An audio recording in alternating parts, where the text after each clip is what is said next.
especially when you're using this rig, this Flux core.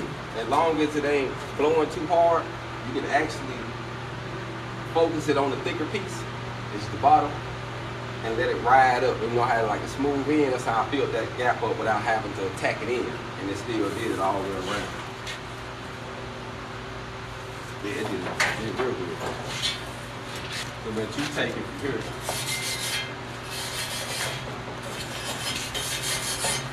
But you see how I'm getting close to it?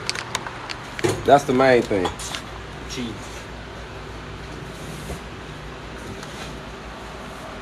And I'm gonna let him tie in. He said I'm cheating. He said I'm cheating, family. Ain't nothing wrong with a little friendly competition, man. So like this. Yep.